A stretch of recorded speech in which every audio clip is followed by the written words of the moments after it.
ଆଜିର ଏହି ବିଶ୍ଳେଷଣରେ ଆସନ୍ତୁ ଏକ ବହୁତ ସୁନ୍ଦର କାହାଣୀ ଭିତରକୁ ଯିବା ଆଉ ଦେଖିବା କେମିତି କେବଳ ଚିନ୍ତାଧାରାରେ ଟିକେ ପରିବର୍ତ୍ତନ ଜଣେ ମଣିଷର ପୁରା ଜୀବନକୁ ବଦଳି ଦେଇପାରେ।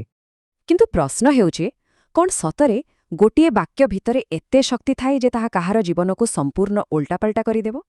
ହୁଏତ ଏ କାହାଣୀରେ ଆମକୁ ତାର ଉତ୍ତର ମିଳିଯିବ। ତେବେ ଚାଲନ୍ତୁ କାହାଣୀର ପ୍ରଥମ ଭାଗରୁ ଆରମ୍ଭ କରିବା। ଭିକାରୀର ମାନସିକତା, ମାନେ ଏମିତି ଏକ ଜୀବନ ଯାହା କେବଳ ମାଗିବା ଉପରେ ହିଁ ଚାଲୁଥିଲା। ଭାବନ୍ତୁ ତ, ଗୋଟେ ସହରର ବ୍ୟସ୍ତବହୁଳ ରେଳ ଷ୍ଟେସନ, ଆଉ ସେଇଠି ଜଣେ ଲୋକ ଯାତ୍ରୀମାନଙ୍କ ଆଗରେ ହାତ ପତେଇ ନିଜର ପେଟ ପୋଷୁଥିଲେ। ତାଙ୍କ ଦୁନିଆଟା କେବଳ ଏତିକିରେ ସୀମିତ ଥିଲା ଯେ ସେ ଅନ୍ୟମାନଙ୍କଠୁ କ'ଣ ପାଇପାରିବେ। ଆଚ୍ଛା, ମନୋବିଜ୍ଞାନରେ ଏହାକୁ କୁହାଯାଏ ଅଭାବର ମାନସିକତା ବା ସ୍କାର୍ସିଟି ମାଇଣ୍ଡସେଟ୍। ଏହାର ଅର୍ଥ ହେଉଛି ଏକ ଦୃଢ଼ ବିଶ୍ୱାସ ଯେ ଏ ଦୁନିଆରେ କୌଣସି ଜିନିଷ ପର୍ଯ୍ୟାପ୍ତ ନୁହେଁ, ସବୁବେଳେ କିଛି ନା କିଛି ଅଭାବ ରହିଛି। ଆଉ ଏଇ ଚିନ୍ତାଧାରା କ'ଣ କରେ ନା, ଏହା ଲୋକଙ୍କୁ ଦେବା ବଦଳରେ କେବଳ ନେବା ଉପରେ ଧ୍ୟାନ ଦେବାକୁ ବାଧ୍ୟ କରେ। ଏମିତିକି କୌଣସି ପ୍ରକାରର ରିସ୍କ ନେବାକୁ ବି ଡର ଲାଗେ। ସେମାନେ କେବଳ ବର୍ତ୍ତମାନରେ ବଞ୍ଚିବାକୁ ଚେଷ୍ଟା କରନ୍ତି ଓ ଭବିଷ୍ୟତର ସମ୍ଭାବନାକୁ ଦେଖିପାରନ୍ତିନି। ସେହି ଭିଖାରୀଙ୍କ ଜୀବନର ଆଧାର ଠିକ୍ ଏଇଆ ହିଁ ଥିଲା। ଏବେ ଆସିବା କାହାଣୀର ଦ୍ୱିତୀୟ ଭାଗକୁ, ଏକ ଅପ୍ରତ୍ୟାଶିତ ଆହ୍ୱାନ। ଏହା ଏକ ଏମିତି ସାକ୍ଷାତ ଥିଲା ଯାହାପରେ ସବୁକିଛି ବଦଳିଗଲା। ଦିନକର କଥା, ସେହି ଭିଖାରୀ ଜଣେ ବହୁତ ଭଲ ସୁଟ୍ ବୁଟ୍ ପିନ୍ଧିଥିବା ଭଦ୍ରବ୍ୟକ୍ତିଙ୍କୁ ଦେଖିଲେ। ତାଙ୍କୁ ଦେଖି ମନେ ମନେ ଭାବିଲେ, ବାଃ, ଏ ଜଣେ ବଡ଼ ଲୋକ, ଏଙ୍କଠୁ ନିଶ୍ଚୟ ଆଜି ଭଲ ଭିକ ମିଳିବ। ଏହି ଆଶା ନେଇ ସେ ତାଙ୍କ ପାଖକୁ ଆଗେଇ ଗଲେ। କିନ୍ତୁ ସେହି ବ୍ୟବସାୟୀ ଯାହା କହିଲେ ତାହା ଶୁଣି ତାଙ୍କୁ ଗୋଟେ ବଡ଼ ଧକ୍କା ଲାଗିଲା। ସେ କହିଲେ, ଯଦି ତୁମେ କିଛି ଦେଇପାରିବନି ତେବେ ମାଗିବାର ବି ତୁମର କୌଣସି ଅଧିକାର ନାହିଁ। ମୁଁ ଜଣେ ବ୍ୟବସାୟୀ, ଆଉ ମୁଁ କେବଳ ଦେଣାଦେଣାରେ ବିଶ୍ୱାସ କରେ। ବାସ୍, ଏହି ଗୋଟିଏ ବାକ୍ୟ ତାଙ୍କର ପୁରା ଦୁନିଆକୁ ଧୋଲାଇ ଦେଲା। ଏହାପରେ ଭିକାରୀଙ୍କ ମନରେ ଏକ ବଡ଼ ପ୍ରଶ୍ନ ଉଠିଲା। ଜଣେ ଲୋକ ଯାହା ପାଖରେ ନିଜର ବୋଲି କିଛି ବି ନାହିଁ, ସେ ଆଉ କାହାକୁ ବା କ'ଣ ଦେଇପାରିବ? ଏହା ତାଙ୍କ ପାଇଁ ସବୁଠୁ ବଡ଼ ଦ୍ୱନ୍ଦ୍ୱ ଥିଲା। ତୃତୀୟ ଭାଗ, ଫୁଲର ମୁଦ୍ରା। ଆଉ ଏଇଠୁ ଆରମ୍ଭ ହେଲା ପରିବର୍ତ୍ତନ ଦିଗରେ ତାଙ୍କର ପ୍ରଥମ ପାଦ। ସେ ବ୍ୟବସାୟୀଙ୍କ କଥାକୁ ବହୁତ ଗମ୍ଭୀର ଭାବେ ଚିନ୍ତା କରିଥିଲେ। 2 ଦିନ କାଳ ଗଭୀର ଭାବରେ ଚିନ୍ତା କଲାପରେ ହଠାତ୍ ତାଙ୍କ ନଜର ଷ୍ଟେସନ ପାଖରେ ଫୁଟିଥିବା କିଛି ସୁନ୍ଦର ଫୁଲ ଉପରେ ପଡ଼ିଲା।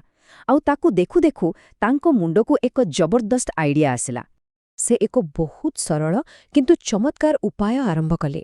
ସେ କ'ଣ କଲେ ନା, ଯିଏ ବି ତାଙ୍କୁ ଭିକ୍ଷା ଦେଉଥିଲା ସେ ପ୍ରତିବଦଳରେ ତାଙ୍କୁ ଗୋଟେ ଫୁଲ ଦେଉଥିଲେ। ଲୋକମାନେ ବି ଏଥିରେ ବହୁତ ଖୁସି ହେଉଥିଲେ। ଆଉ ଜାଣିଛନ୍ତି, ଏହାର ଫଳସ୍ୱରୂପ ତାଙ୍କ ଭିକ୍ଷର ପରିମାଣ ଆଶ୍ଚର୍ଯ୍ୟଜନକ ଭାବେ ବଢ଼ିଯାଇଥିଲା। ଏବେ ଆସିବା କାହାଣୀର ଚତୁର୍ଥ ପାଗକୁ, ଏକ ନୂଆ ପରିଚୟ। ଏଥର ସେହି ବ୍ୟବସାୟୀଙ୍କ ସହ ଦ୍ୱିତୀୟ ଥର ପାଇଁ ଦେଖା ହେବାର ସମୟ ଆସିଲା। ଆଉ ଏଥର ତାଙ୍କର ପରିବର୍ତ୍ତନ ସମସ୍ତଙ୍କ ସାମ୍ନାରେ ଥିଲା। କିଛି ଦିନ ପରେ ସେ ପୁଣି ଥରେ ସେହି ବ୍ୟବସାୟୀଙ୍କୁ ଟ୍ରେନ୍ରେ ଦେଖିଲେ, କିନ୍ତୁ ଏଥର ଦୃଶ୍ୟ ପୁରା ଅଲଗା ଥିଲା। ସେ ଜଣେ ଭିକାରୀ ଭାବରେ ନୁହେଁ, ବରଂ ଜଣେ ବିକ୍ରେତା ଭାବରେ ପୁରା ଆତ୍ମବିଶ୍ୱାସର ସହ ତାଙ୍କ ପାଖକୁ ଗଲେ। ସେ ଗୋଟେ ଦେଣାନେଣ ପାଇଁ ସମ୍ପୂର୍ଣ୍ଣ ପ୍ରସ୍ତୁତ ଥିଲେ। ତାଙ୍କୁ ଏମିତି ଫୁଲ ଦେଉଥିବାର ଦେଖି ବ୍ୟବସାୟୀ ଜଣକ ବହୁତ ଖୁସି ହୋଇଗଲେ ଆଉ କହିଲେ, ବାଃ, ଆଜି ତୁମେ ମଧ୍ୟ ମୋ ଭଳି ଜଣେ ବ୍ୟବସାୟୀ ହୋଇଯାଇଛ। ଏହି ଦ୍ୱିତୀୟ ବାକ୍ୟଟି ତାଙ୍କର ନୂଆ ପରିଚୟ ଉପରେ ମୋହର ଲଗେଇଦେଲା। ଏଇ ଦୁଇଟି ପରିଚୟ ଭିତରେ ଥିବା ତଫାତକୁ ବୁଝିବା ବହୁତ ଜରୁରୀ। ଦେଖନ୍ତୁ, ବାମପଟେ ଭିକାରୀର ପରିଚୟ କ'ଣ ଥିଲା? କେବଳ ନେବା, ନିର୍ଭରଶୀଳ ହେବା ଆଉ ନିଜକୁ ମୂଲ୍ୟହୀନ ଭାବିବା। କିନ୍ତୁ ଡାହାଣପଟେ ବ୍ୟବସାୟୀର ପରିଚୟ ହେଉଛି ବ୍ୟବସାୟ କରିବା, ସ୍ୱାଧୀନ ହେବା ଏବଂ ନିଜକୁ ମୂଲ୍ୟବାନ ଭାବିବା। ଏହି ମାନସିକତାର ପରିବର୍ତ୍ତନ ହିଁ ତ ପ୍ରକୃତ ପରିବର୍ତ୍ତନ ଥିଲା। ଏବେ ଆମେ କାହାଣୀର ପଞ୍ଚମ ଭାଗରେ ପହଞ୍ଚିଛେ, ଅନ୍ତିମ ପରିବର୍ତ୍ତନ। ଭିକାରୀରୁ ବ୍ୟବସାୟୀ ହେବାର ପ୍ରକୃତ ଯାତ୍ରା। ସେହି ବ୍ୟବସାୟୀଙ୍କ ଦ୍ୱିତୀୟ ବାକ୍ୟଟି ତାଙ୍କ ଜୀବନରେ ଏକ ବିସ୍ଫୋରଣ ଭଳି କାମ କଲା। ସେହି ବ୍ୟବସାୟୀଙ୍କ କଥା ଶୁଣିବା ପରେ ସେ ଟ୍ରେନ୍ରୁ ଓହ୍ଲାଇ ପଡ଼ିଲେ। ପୁରା ଉତ୍ସାହିତ ହୋଇ ଆକାଶକୁ ଚାହିଁ ଜୋରରେ ଚିତ୍କାର କରି କହିଲେ, ମୁଁ ଭିକାରୀ ନୁହେଁ, ମୁଁ ଜଣେ ବ୍ୟବସାୟୀ। ଆଉ ସେହି ଦିନ ପରଠୁ ତାଙ୍କୁ ଆଉ କେବେ ବି ସେହି ଷ୍ଟେସନରେ ଭିକ ମାଗୁଥିବା ଦେଖାଗଲା ନାହିଁ। ଆସନ୍ତୁ ଏହି 6 ମାସର ଯାତ୍ରା ଉପରେ ଟିକେ ନଜର ପକାଇବା। ଦେଖନ୍ତୁ, ପ୍ରଥମ ଦିନରେ ଗୋଟେ ଆହ୍ୱାନରୁ କଥା ଆରମ୍ଭ ହେଲା। ତାପରେ କିଛି ସପ୍ତାହ ଫୁଲର ପରୀକ୍ଷଣରେ ଗଲା। ଦ୍ୱିତୀୟ ସାକ୍ଷାତରେ ତାଙ୍କୁ ଏକ ନୂଆ ପରିଚୟ ମିଳିଲା। ଆଉ ଶେଷରେ ମାତ୍ର 6 ମାସ ଭିତରେ ସେ ଜଣେ ସଫଳ ଫୁଲ ବ୍ୟବସାୟୀ ହୋଇପାରିଥିଲେ। ଏବେ ଆସନ୍ତୁ କାହାଣୀର ଶେଷ ଭାଗକୁ ଯିବା। ଷଷ୍ଠ ଭାଗ, ମାନସିକତା ହିଁ ବାସ୍ତବତା। ଏହି କାହାଣୀରୁ ଆମେ କ'ଣ ଶିଖିଲେ? ସବୁଠୁ ବଡ଼ ସିଦ୍ଧାନ୍ତ ହେଉଛି ବିନିମୟର ସିଦ୍ଧାନ୍ତ। ଏହା ଏକ ସାଧାରଣ ନିୟମ। ଯଦି କିଛି ମୂଲ୍ୟବାନ ଜିନିଷ ପାଇବାର ଅଛି, ତେବେ ପ୍ରଥମେ କିଛି ମୂଲ୍ୟବାନ ଜିନିଷ ଦେବାକୁ ପଡ଼ିବ। ଏହାକୁ ଆମେ ଦେବା ଏବଂ ନେବାର ନିୟମ ବୋଲି ମଧ୍ୟ କହିପାରିବା। ତାହେଲେ ଏ କାହାଣୀର ମୁଖ୍ୟ ଶିକ୍ଷା କ'ଣ ମିଳିଲା? ପ୍ରଥମତଃ, ଦେବା ନେବାର ନିୟମ ହିଁ ସଫଳତାର ମୂଳଦୁଆ।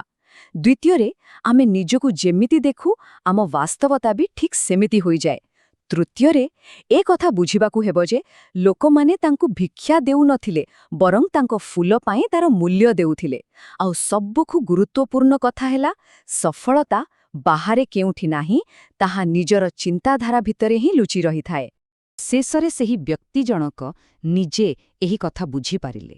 ସେ କହିଲେ, ମୁଁ ଶେଷରେ ବୁଝିଗଲି ଯେ ମୁଁ ଭିକାରୀ ନୁହେଁ, ମୁଁ ଜଣେ ବ୍ୟବସାୟୀ। ଏହି ଆତ୍ମସାକ୍ଷାତକାର ହିଁ ତାଙ୍କ ଜୀବନର ସବୁଠୁ ବଡ଼ ସମ୍ପତ୍ତି ଥିଲା। ଏହି କାହାଣୀ ଶେଷରେ ଏକ ଗଭୀର ପ୍ରଶ୍ନ ଛାଡ଼ିଯାଉଛି। ପ୍ରତ୍ୟେକ ବ୍ୟକ୍ତି ଏହି ଦୁନିଆକୁ କେଉଁ ଫୁଲଟିଏ ଦେଇପାରିବେ? ନିଜ ଭିତରେ ଥିବା ସେହି ମୂଲ୍ୟବାନ ଜିନିଷଟି କ'ଣ, ଯାହା ଅନ୍ୟମାନଙ୍କ ଜୀବନରେ କିଛି ମୂଲ୍ୟ ଯୋଗ କରିପାରିବ? ଏହା ଉପରେ ଚିନ୍ତା କରିବା ନିହାତି ଜରୁରୀ।